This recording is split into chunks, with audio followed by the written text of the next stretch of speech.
Okay, Steve Ware, who couldn't make the live but wanted to submit some questions ahead of it so he can watch it later. So I will start answering some of his questions now, and please do pop any of your questions in the chat box and I will answer them. So, hi Leander from Cornwall. Right, Steve has asked, do you think the steps are repeatable for any business? So what Steve means by that is, do I think that the things that I've done in my accountancy business are repeatable for any business? And I would say yes, they are. It's not specific to accountancy. 90% of what I've done, certainly for any service-based business, is applicable. And I think that's true as well because I coach other businesses. I don't just coach accountants. So I have HR, recruitment. I also coach a building company. So yeah, the principles and the systems and things that we've done, processes, are definitely repeatable in other businesses. Hi, Dale. He says questions are on their way. Good, thank you. Another question Steve asked is, did your plan to do this pan out how you thought it would, or did you have to rethink it loads of times? Nothing ever pans out how you think it's going to. Yeah, this has been an evolving journey and I've learned a lot along the way, a huge amount along the way. I'd say that some things have panned out how I thought they would, like growing the business. It grew really quickly to start with, and I didn't think that was going to happen. But as soon as I knew, like a couple of years in, when I knew that that just wasn't ever going to stop, I started planning for growth, and that's just been continual ever since. The thing that I think doesn't pan out, or certainly hasn't panned out for me, is sort of staffing, which is funny really, because that's mainly what this Q&A is about, kind of my team and how I've grown them. And I have an absolutely incredible team now. Certainly the last 12 to 18 months really solidified my team. But over the years, that's been the hardest thing. And that's been a lot of what has gone wrong, has been to do with me making bad decisions when it's come to staffing. So yeah. So Leander has asked a really good question. Hi, Jerry. How did you manage passing work to staff? Do you give staff specific clients or only specific tasks? Really great question. So without going all around the houses, I've tried to create a simple structure in Smooth. So we have pods that look after a certain number of clients, and those pods are made up of apprentices and juniors and semi-seniors and seniors and client managers. So they all have their own roles within that pod. And ultimately, all of them look after the clients and they all have specific tasks to do within their pod. So it just gives continuity. So clients know who's looking after them, staff know what clients they're working on, and they all just can focus a lot easier. Passing work to staff is the easiest thing to do if you trust your staff. And that's where I think a lot of problems arise in businesses, because as business owners, we are control freaks and we want everything to be perfect. We know how we do things.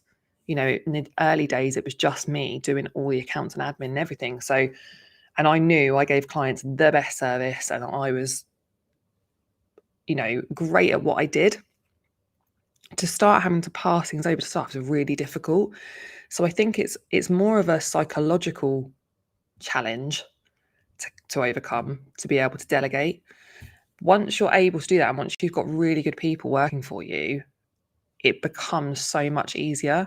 So now I do it without thinking. I don't do anything that I shouldn't be doing or don't have to do. So anything that I do work on, or you know, any phone call I have, any email I deal with, whatever it might be, any meeting, is because I choose to have it, not because I have to, because there is someone. For 99% of the things that Smooth needs, there is someone that can do those things for me. So I think it's really important to get staff that you trust and to get over the psychological barriers of being a control freak and not wanting to pass stuff away. You just have to let go, because if you don't let go, you just won't grow your business. So you have to. But really good question. Dale, are there any business books or mindset changes that you employed that enabled you to reach this epic stage in your life? Oh, it is epic. Thank you. I read quite a lot of books, but I'm not the best at reading. Like, I usually read the first third of the book and then I'm like, I don't read the rest of it, which is really bad, I know. So I'm not the best person to recommend books, I don't think. But just any books there's loads of ones out there, isn't there? Like Rich Dad Poor Dad and the 5-Hour Working Week or something it's called. James Ashford has got some brilliant books out on pricing, Selling to Serve and Untapped. His latest one, they're really, really good. I'm just about to start reading Untapped, but Selling to Serve is really, really good. So those are the kind of books, but mindset, like I got myself a coach. I used Simon Chaplin and I coached with him for about a year up until about maybe 18 months ago I stopped. And that for me was like the best decision, best thing I ever did, because I was doing well and I had really good results and my figures were great and I was growing the business, but I just needed some support and I just needed someone else to tell me I was doing okay and to give me guidance when I wasn't sure what way to go, because it's lonely being a business owner. Having a coach where I could just go, oh, I don't know what about this. And he would just go, just do this. Like, don't worry about it. I'm like, oh, okay. And I think that year of coaching made me go from chaotic business owner to confident, kind of, I know what I'm doing, I'm very capable, and getting over that like imposter syndrome.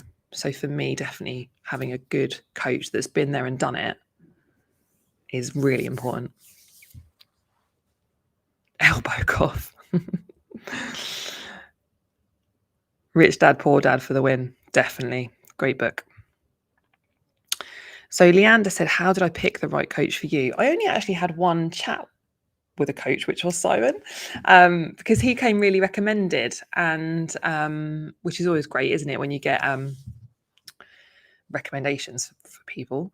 And we had a chat and I felt like I got on really well with him. I then spoke to one of his coaching clients, which is always what I try and do. If someone potentially wants to coach with me, if they're unsure, then I'll ask one of my coaching clients if they'll just have a quick chat with them and explain, because I'd rather it come from them than me going, oh yeah, I'm a great coach. And I, like I can say that I'm a great coach, but you'll get a better response from someone who's already coaching. So I did that with Simon. I spoke to someone who had already been coaching, who had a similar size practice to me. And he told me basically that Simon,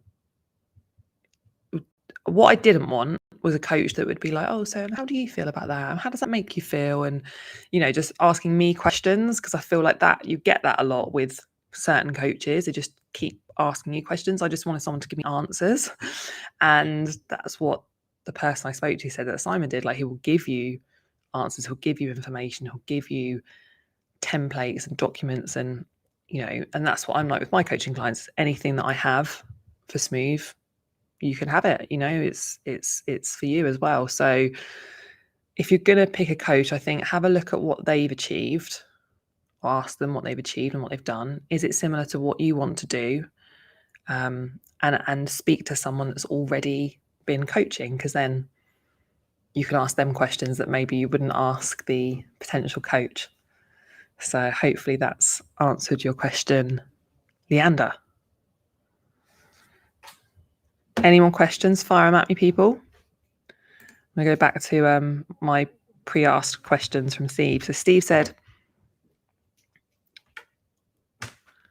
what's unique about my business is me. I'm my USP. How do you have as much confidence that your team are going to do as good a job as you would? You have to get good staff, because I have made mistakes with that in the past, and then it does just go wrong. They don't do things as you would. And I suppose you have to accept that nobody's going to do things exactly how you would. What I've tried to do over the last few years is get people better than me. You know, the staff that I have now, like, they are absolutely way better than I am. So I don't want them doing it how I would. I want them doing it their way, because their way's loads better. You know, they make suggestions and things. They'll be like, "Oh, we could do this better," and I'm like, "Yeah, it's a great idea. Let's do that." Like, I definitely don't have all the answers, so I think having people better than you, paying slightly more, getting better people will make a huge difference. Like, the only reason really that I have so much flexibility now, don't work very much in the business, don't get involved in any of the day-to-day stuff, is because of the brilliant team I've got. And that's what this Q&A is all about. Like, if you can get good staff, they will make your business. They just will. So yeah, I don't think you need to have confidence that they're going to do as good a job as you would. I think you need to get people that will do a better job than you would. Steve. Right, come back to the chat. We've got a few more questions here. So Tim said, is there one key thing that you did? No, I don't think there was one key thing that I did. I think it's been thousands of little mini decisions that have all come together to, and I'm still making on a daily basis. You know, little things like I'll go to do something and then I'll go, oh, I'm not doing it. Like, it's not worth my time. And I suppose the one thing that I focus on now is that I value my time so much. And people say they value their time, but they don't act like it. So, and I didn't in the past. I used to say it, but I didn't really act like I valued my time, whereas I do now. Hence only working 1 day a week for Smooth. Like, I just want to be either working on other things, other projects, or I want to be coaching, or I want to be with my children, or I want to be on holiday. Like, so every little tiny thing that might take 2 minutes, if I do it, I'll end up doing stuff all the time and I won't have free time. So when I say I value my time, I really do. And I won't compromise on that at all. I could coach more people. I could easily do a bit more marketing for my coaching. I don't really market it that much at all, because I'm full of people. Like, I don't want to give up 1 more hour a week, and it's really good money and I could earn more money, but it's not about that. Like, that hour, just, I have no interest in giving up more of my time. So if you focus your energy towards protecting your time, you will delegate easier, I think. Dale, what is the biggest hiring mistake you have made that you're able to share without breaching privacy? Hiring friends. So, biggest mistake. And people will disagree with me on that, and that's fine, but it just, you can't be friends with people that work for you. You can be friendly, and you should be friendly. Like, absolutely you should, and you should get along with people. But people, I realized when there was a few of us, I wanted to be friends with, you know, it was like 3 people in the office. I want to be friends with them and I wanted to be one of them. And I used to go into the office and there, you know, I would have chats with people and, you know, I'd socialize with people outside of work. And I did all of that because I thought that would make me a good boss. You know, I showered them with gifts and trips and things like that. Like, and none of that meant anything. Nobody cared about any of that. I thought they did, but they didn't. So over the time, I've realized, don't hire friends, hire nice people. Absolutely. Really important to hire nice people. I don't want to be friends with anybody that works for me. I just want to do a good job. And that's it. So yeah, biggest mistake, trying to be friends with my staff. No.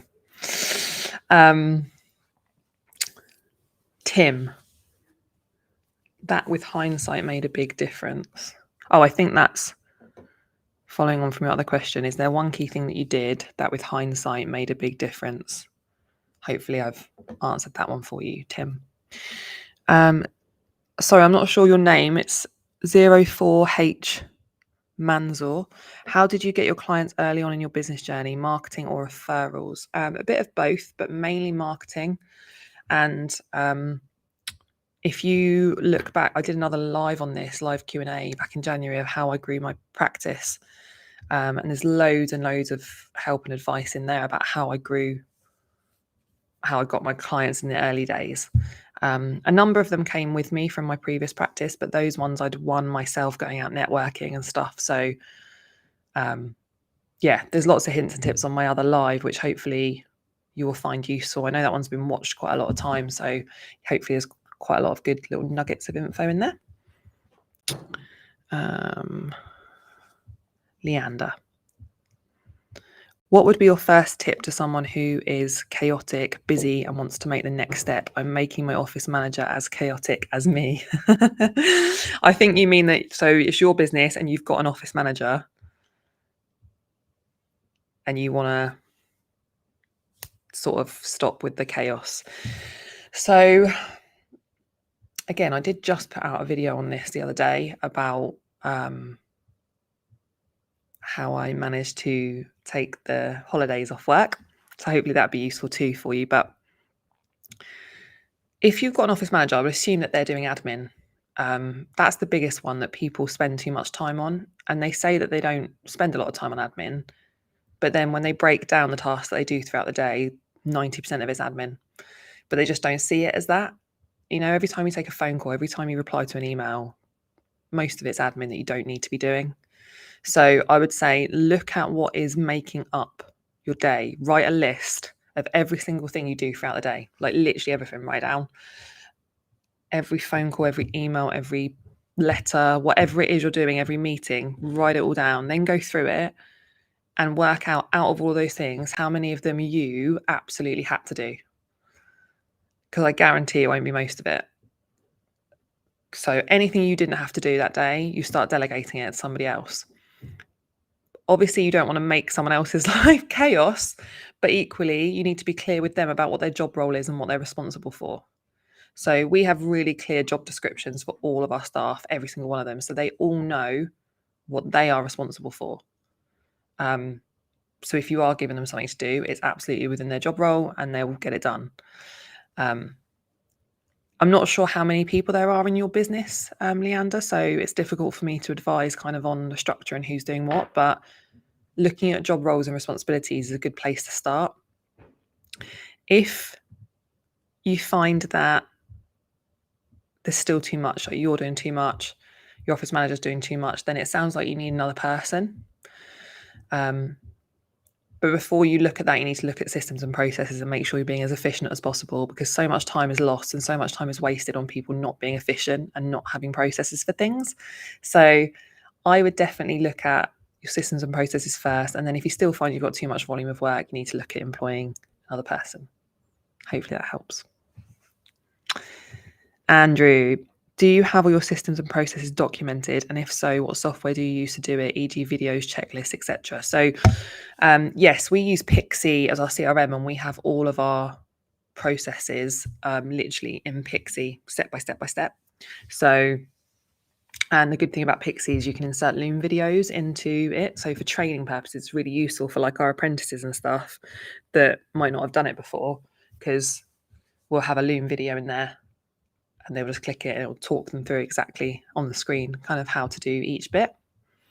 But yeah, we've basically made an effort to go through and document every single thing we do. Tej. Sorry, asked earlier, missed me out. I'm so sorry. Do you have a VA? Are you going to write a book? I'm sorry, I missed you out. I didn't see it. Yes, I have a VA. She's brilliant. So I did have a PA that was full-time, but I no longer have that person. So I have a VA now, which is working really well. So I'm really, really chuffed. Either way, you should have somebody that does your admin for you. You shouldn't be doing it yourself. I also have an office manager whose role is purely admin as well. So that to me is the most important thing. The first person you should hire. Don't do admin. It's an absolute waste of time. And am I going to write a book? Do you know what? I would write a book because I've got the time to do it, but I do not have the inclination to do it or the patience. I hate writing and I hate typing. It's why the majority of my YouTube videos are quite short, because apart from these lives, because I have to sit and script them and I just don't want to do it. So after a couple of minutes, I'm like, no, I'm bored now. So the thought of writing a book, if I could speak it and someone could write it into sentences that make sense, then maybe I would write a book about kind of how to work less and earn more. I think that would be my book. But yeah, I'm not great with the words. I'm a numbers girl. Julia, I have a HR consultancy and I currently have 3 associates doing work from me to free me up to work on my business. How do you know when it is the right time to employ someone? So you're already at the right time because you've got 3 associates. So I employed someone straight off the bat. I was like, I'm not messing around with self-employed people. Like, I'm just going to go for it and just employ someone. I'd say if you've got enough work to be giving it away, then that's your sign that you can employ someone. Obviously, it's more responsibility and you've got to do contracts and you've got to do paid holiday and all that jazz. You're HR consultancy, so you know that better than I do. Yeah, just bite the bullet. So many people are worried about it and they go, oh, you know what, what about if the business, what if it goes quiet or we lose some customers or and I'm like, you won't. Like, your past pattern will be an indication of what's going to continue to happen. So if you've been growing the business and you've been getting busier and busier, that is what will continue to happen. So make decisions quickly, hire fast, fire fast. And Tim said, yes, thank you. You're welcome. Sham, sorry for late joining. Do you document processes and procedures and update these? Yes, yeah, we do. We do that in Pixie. And a recent thing that we have decided is that there should always be 3 people in the business that know how to do every single thing. So it's kind of sounds obvious that you should always have more than one person knowing how to do things in case somebody's off. But we've decided now that every single thing, so we're literally going to write down everything that gets done in this business. And it could be an internal thing, it could be an external thing, it could be an admin thing, it could be accounts, it could be anything at all. There should always be 3 people. So 3 people that can log into that system, 3 people that can add users, three people that know how to do a P11D or know how to do a confirmation statement or whatever it is. So we've got a situation where maybe we've only got 2 on some of those, or maybe certainly up until now, some of it's been just me because I'm like ultimately responsible. So there might be like a master login that I've got or something like that. But now I've promoted one of my staff members to operations manager. There'll now be another person as well as me that can do all those things. So now we need a 3rd person, which is what we're working on. So we're going to make sure by the end of the year. So it won't matter if someone leaves, if someone's off sick or anything, or 2 people leave or 2 people off sick, will always be covered. So I think that's a really good process to go through. Hi, Alistair. Do your team now do the proposals? Yes, they do. They have done for quite some time, to be honest. Not the entire team, not the apprentices, but the whole of the senior team do and have done for quite a while. So, yeah. Leander said 8, me, office manager, and then bookkeepers. Okay, cool. So yeah, I would just, again, look at who's doing what in your business, Leander, because I think if there's 8 of you, then yeah, you need to document really carefully, like who's responsible for what, and making sure you're not wasting time on things. Basically, break each task down and make sure you've got the right people doing each bit so that it's as efficient as possible. We're very pro efficiency in my business. We are always looking to stop wasting time. Anything that wastes time or anybody's time, we eliminate it.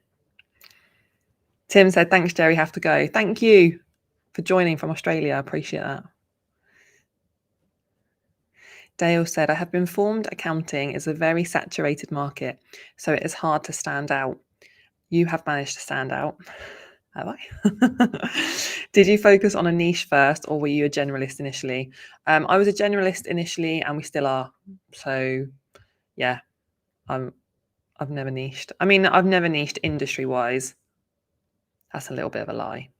Okay, so we do focus a little bit on e-commerce. We do focus quite a bit on professional services, a little bit on construction and property, but we niche when it comes to the type of client. So we're looking really for like 100K up to 10 million turnover, no charities, no audits, no clubs and associations, nothing complicated, just small owner managed limited companies that want the whole accounting service. So there's our niche.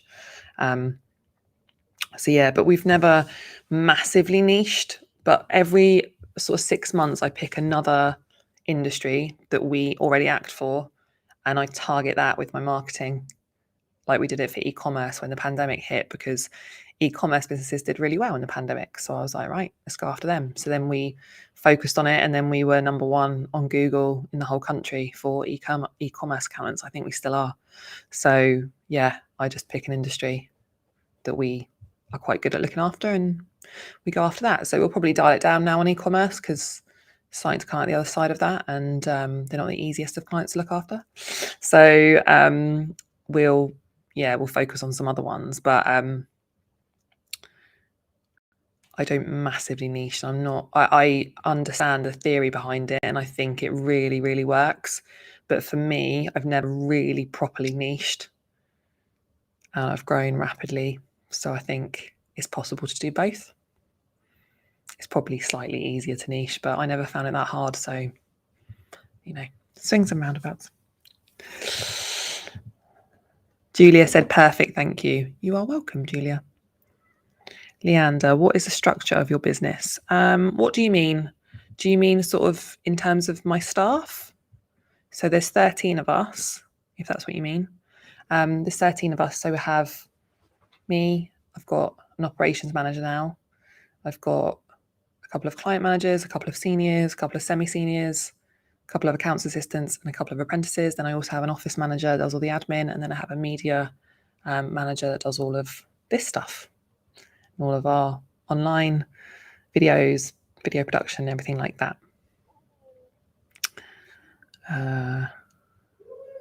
Daniel said, great to see and hear you, Jerry. Keep up the great work. Thank you. I will. I'm trying. Tom has said, you are a big evangelist for modern systems, e.g. Xero. Do you come up against digital resistance with clients or in the team? And if yes, how do you overcome it?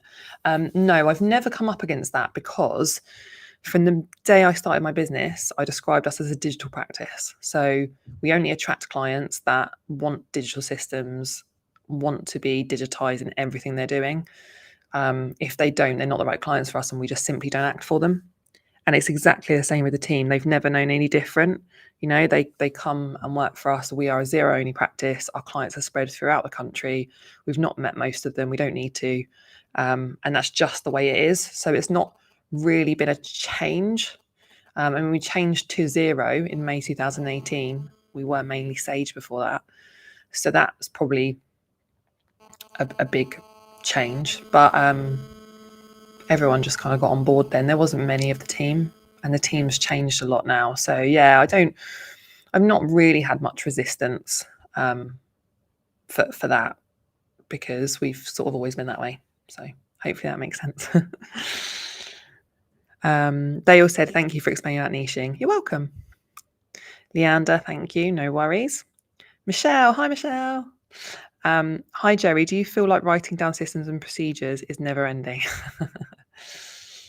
Yes, I do. And that's fine, as long as you are always improving your processes and systems. Also, I don't write them down, so it's not so much of an issue for me. The team do. So I'm not in the best place to write a system for us doing a set of accounts, for example, like requesting the information from the client, checking it when it comes in, handing the work out to someone to do the job, doing the working papers, getting it reviewed, like sending queries to clients, getting it signed, and the whole big long process that is involved, as we all know, in doing a set of accounts. I am not the best person to write that system because I haven't got a clue how we do it or how the best way is to do it. But the team don't want to waste time on stuff, especially as they all work under full flexibility. You know, they want to be rapid at everything they're doing. So it is in their interest to write the best systems and processes for things. So I will say, I want a system and a process for this. Get it done, and they will get it done. And they want to get it done because it helps them and ultimately helps the business. So, you know, yes, it is never ending, but make sure the right people are doing it. Basically, don't waste your time on stuff that you shouldn't be doing. Hopefully that answered your question, Michelle. Julia has said, did you ever consider a business partner? Yes, I did. So before I set up on my own, I asked somebody who I used to work with if they would go into business with me. And they said, oh, no, it's too much of a risk. Bet they're regretting that now. And I'm so pleased that I didn't, because I just don't think it's the right decision. I see so many clients, or have seen over the years, go into partnerships, start businesses with people, go into partnerships with people, and they just fall out in the end. And, you know, don't get me wrong, there's some that work brilliantly, absolutely brilliantly, and are so much better because of it. But for me, life is easier because I'm the only one that makes decisions. I don't have to check with anybody. I do check with people, but my point being is that decisions need to be made quickly. There's no, I do not mess about. I don't wait. I make decisions really, really quickly because, again, I value my time. So I'm not going all around the houses. And sometimes I make the wrong choice because I make them quickly, but I'd rather make them quickly than waste time. So a business partner for me would just slow me down. You know, having to agree and check things and both be on the same page. And then if you disagree, it's a ball ache. It's the same reason why no one will ever be a director of Smooth. It'll only ever be me. So, and that's not because I am controlling of my business, because I'm really not. You know, the team very much run the business, not me. But I make the executive decisions. I'm a CEO, and I make the strategic and the executive decisions, and I make them quickly, and that's it. I couldn't do that if I had another director. It would be unnecessary board meetings, and I have no interest in doing that. So yeah. Thank you, Julia. Leander said, Penelope says thank you too. No worries, Penelope. Andrew, what's your number one tip in how to recruit the right staff? Oh, I've sort of gone around the houses on this a little bit, like changed my mind over the years. I used to be like, just get nice people. As long as they're reasonably intelligent, you can teach them the job. I still do agree with that to an extent. But now I care less about them being nice people. And that's not to say I would hire anyone that wasn't a nice person, because I wouldn't, because that doesn't fit in line with my company values. But I want technically brilliant people. And that is what's important. So they have to be nice because they have to get on with the team, and they have to get on with, well, I'd say with me. Not so much with me because I don't really have any dealings with the team anymore. But they have to get on with everybody else. But that's not the be all and end all. I used to think it was. So my best tip for recruiting the best people is pay a bit more than you want to pay and get the best staff that you can. And again, I know that sounds obvious, get the best staff you can, but you know, people will look to recruit a senior, for example, and pay, say the salary banding is 30 to 35k, just say, and they'll look to pay 30 and they don't want to stretch to 35. And I'm like, it's just not worth it. Like, for me, the cost of replacing people or people leaving and having to find a new person is massive.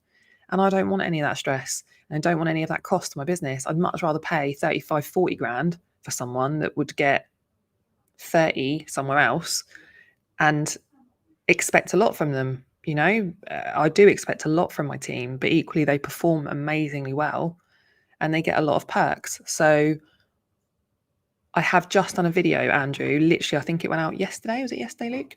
On how to recruit the best staff. So I've got quite a few tips and things in there if it's useful. But yeah, I hope that helps. Thomas said, thanks, Jerry. Love what you do. P.S. There's a phone near your mic. There is? Is that causing a problem? Oh, it's not on vibrate though. It's on silent. Oh, okay. I'm just going to move it over here. Thanks, Tom. Oh, just visually. Yeah. Visually. I've got my water bottle in with no product placement because, you know, they're not paying for it. So, Dale, how do you handle staff ambition? Presumably you attract some like-minded entrepreneurs like yourself who might want their own practice. Yeah, I mean, I just have really open and honest conversations with my staff. Like, what do you want out of your career? And I think that's really important. Like, don't avoid it. And it might be that they want something you can't give them, and you kind of just have to accept that. Like, I used to have an expectation that my staff would stay with me forever if I treated them really, really well. And then, like, it's a massive shock when someone leaves. And I just don't have that anymore. It's no shock now when people leave because it's one of those things that's just going to happen naturally. Like, if you can get people to stay for a couple of years, then I think that's brilliant. Like, that's a good innings on a member of staff. Like, people have their own agendas and their own lives. So how do I handle their ambition? Ask them what they want, try and deliver it if the best I can, whilst also meeting the business needs. And if I can't, be honest that I can't and find out how we can work together. Like, I've done that very much with my seniors. Like, you know, I'm not ever going to make you a director. That's just the way it is. But what is it maybe about being a director that potentially you might want? Decision making. Okay, we can talk about that. We can deal with that. Progression, development, money. Yeah, we can deal with all those things. So have those open and honest conversations. Find out what it is people want. See if you can make it happen. And if you can't, be honest that you can't. And maybe the relationship will come to an end, and that's fine too. That's absolutely fine for people to move on, do what they need to do in their lives. It's not personal. People just have their own, you know, their own lives and things they want to do. Tej said, hi, thanks for your response. What kind of capacity do you operate at? What do you mean, Tej? Like, when you say capacity, do you mean like how much scope do we have for new clients, or how much scope we have for accountancy work? We are at the moment slightly over capacity staff wise, so we have a bit of capacity basically at the moment, slightly overstaffed, very, very slightly. Normally I am slightly on the other side. Sorry, someone's having a meeting next door and they're being really loud, which is just typical. Never normally happens. Sorry, go back to the capacity question. Lost my train of thought. So we're slightly overstaffed at the moment. Normally I'm the other way. Normally I am always slightly understaffed, which sounds awful, but I personally would much rather push it because we're growing. We are a growing business. We grow rapidly. We're always going to get to the point where it's a little uncomfortable, and then I will recruit because I'd much rather have more clients without letting our service standards drop. So that's a very difficult balance, a very fine balance that you've got to get. So we are strategic now. We know how many clients we can take on. We know at what point we need a new person. So we will probably take it just that little bit further, because onboarding clients, as we all know, is a pain and takes ages. You rarely make money in the first year because you faff about with all the onboarding stuff. So that's always a little bit intense, but actually the work that's needed accounts wise and stuff doesn't come for a while. So you have got that lag where you can take on a few more clients than maybe you can cope with, then recruit. So yeah, I don't have an exact figure to give you, Tej, but sort of we just balance it. Leander said, do you give staff shares in the business to reward them? I do not, no. Whether that's something I will do in the future, it's possible. But up until now, no. Andrew said, top tip, cheers. You're welcome. Julia, excellent advice. Thank you. Would you ever see one of, this is a really good question from, I think, Zero Call 2301. I think that's Rob, maybe. Sorry. Would you ever see one of your team becoming the face of Smooth in terms of marketing? That is such a good question. I love that. Do you know what? I'd love that to be the case because I hate doing it. But realistically, I think that it sort of has to be me. I don't mind doing it so much now because I don't do anything else. So being the face of Smooth is like, it's my business. I love it. I'm always going to love it. It's authentically, the passion behind it is always authentic, everything I do, because it's my business. I think it would be difficult to replicate that. I do think other staff could have their own personal brands, which would help develop Smooth. That's not something that I've really pushed because I haven't needed to. So whenever I make decisions for the business, it's always like, what benefits they're going to bring. Like, I just came off social media for a few weeks recently because I don't need to market. I use social media purely for marketing. Like, that is all it is. And for 6 years, I've been relentless with it, with social media, showing up every single day. And whether I'm posting a photo of my holiday or whether I'm posting a photo of me with the kids or whether it's me in the office, like, it's all marketing.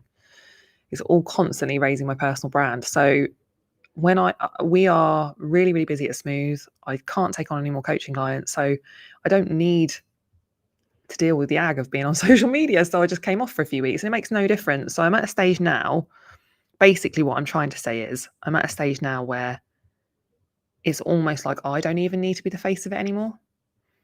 Like, that's why I'm doing a lot of YouTube stuff, because I'm pushing my personal brand, which opens up doors to whatever I want it to open up doors to. It could be coaching, it could be Smooth, it could be my video production company. Like, it could be anything, because if you get enough followers and subscribers on YouTube, you can do what you want with it and make really good money. So that's why I'm pushing that, because Smooth really is just doing its own thing now. I've invested all that time and effort for 6 years, and now I'm reaping the rewards. Well, I've reaped the rewards over the years, but I'm now can back off and it doesn't really make any difference. So I don't think I need to get any of the team to be the face of Smooth, because I don't think I need to be the face of it so much anymore either. And Tej said yes for work versus staff. Hopefully I answered your question, Tej, and hopefully I've answered that one about Smooth and being the face of it. Dale said, thanks for answering my questions. I'm aware they are a little intense. Not at all. I said, ask me anything within reason. I'll answer it. Alina said, great tips as always, Jerry. I am a lawyer and I think they will be very useful for my business too. That's great. I'm really pleased. I'm sure they will. They're very transferable things. Cool. Zero Cool is Rob, which is what I thought it was. Good. Leander has said, do you conduct new client appointments? I do them all as I am the face of my business, but to free up my time, I need to let go of this a bit. So now I won't do any, because I've just appointed an operations manager. So now sales and marketing was basically what I've been doing the last year only. Pretty much. I'm not doing sales anymore. So, however, over the last couple of years, my senior team members have done a number of sales calls, probably as many as me. So it's been shared up until now, and now it is purely not me anymore. So I would say, if you're doing all of them, just stop. Yeah, just start passing them on to a senior member of your team, and delegate. Michelle said, me again. Do you find that new clients expect to work with you because you are the face? No, not at all. So what was hard was when I stopped being client manager and I had to pass people over to another member of the team. That was trickier. But no, nobody expects it to be me. And I don't know if that's because the business is so much bigger now and there's so many more of us. Sometimes people say, oh, who will I be dealing with? And I say, oh, it won't be me. So, sorry, backtrack. The last couple of years, I've not been a client manager. So that in the last couple of years, if I've done a sales call, I've been very clear they won't speak to me again. Like, literally, if they sign up, they go into the system and someone looks after them, sort of thing. From now, I won't be doing any sales calls, and no one expects to work with me. So sometimes people expect the sales call to be me, which now obviously won't be at all. But even now I say, oh, it won't be me. And they're like, okay, fine. So yeah, I don't find that an issue, but it was harder switching clients away from me. but it's still doable and important that you do it. And she said, oh, haha, my question is the same as Leander's, really, they overlapped. That's fine. I think they were slightly different. I've answered them both. Tom said, sorry, I meant the phone signal was interfering with the mic. You solved it. Good. I'm glad I did. Rob said, great, thanks. And Leander put a smiley emoji. So good. I've answered everybody's questions so far. Any more, throw them at me. We've still got about 10 more minutes. I'll go back to Steve's questions. One of his questions was, do you really, in capital letters, only work one day a week, or are you sneakily doing stuff other days? That's really funny. So let me just explain this one day a week thing, because I want to be clear about this. I now have an operations manager from the 1st of May. So that was an intentional decision to promote someone internally to deal with all of the things that I used to do. So I now don't do anything other than marketing. So I coach on Tuesdays. That's not anything to do with Smooth. That is my coaching business. And I don't coach all day. I do 3 hours a week, 2 hours some weeks, 4 hours the other, but that's it on a Tuesday. One day a week I do filming or scripting films. Again, that is not Smooth. That is my personal brand, and that's YouTube. So I've assumed from now I'll do one day a week for Smooth. Realistically, it probably won't even be that. I probably won't even do a day a week. I'm available always for my team should they need me, but they don't need me. Very rarely do they need me. Over the next few months, my operations manager will need me more because they're doing a new role. So Sam's doing a new role, so he'll need me more to kind of give him that confidence of decision making and stuff. But I'll have a meeting once a month with the management team. I'll continue to do the marketing, and I'm always available. Strategic decisions I'll make. Money laundering is all still me as the authority when it comes to that stuff. But it might be some weeks I don't even do a day. Other weeks, maybe I'll do 2 days if it's necessary. But over the last year, I've probably done 3 days a week for Smooth, doing all the operations stuff. So, you know, like if someone was going to phone in sick, they'd phone me. If someone was going to hand a notice in, they'd tell me. If someone had an issue with work or needed time off or anything, they'd speak to me. Or if I needed to hire someone, it would be me interviewing and deciding. Like, I'm not doing any of that anymore. So anything that a team would ever speak to me about previously, they now are not speaking to me about. They're speaking to our operations manager. So I don't really need to be working on Smooth at all.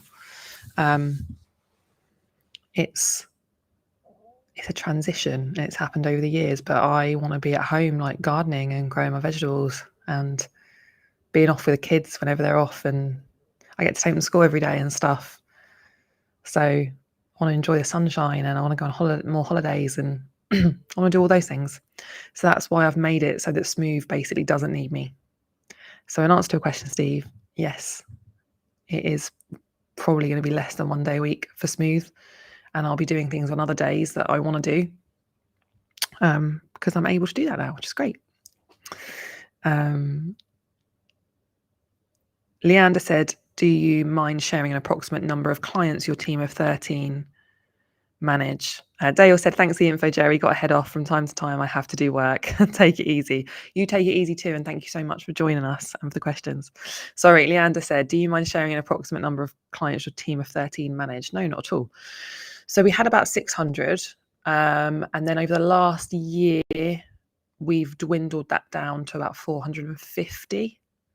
But our turnover's gone up significantly and our profit's gone up significantly. So that's been a conscious thing.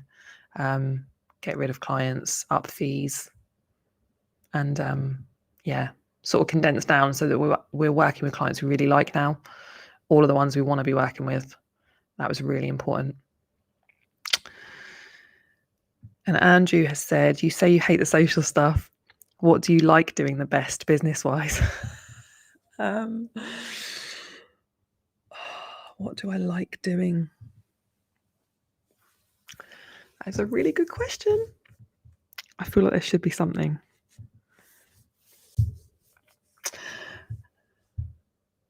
What do I like doing?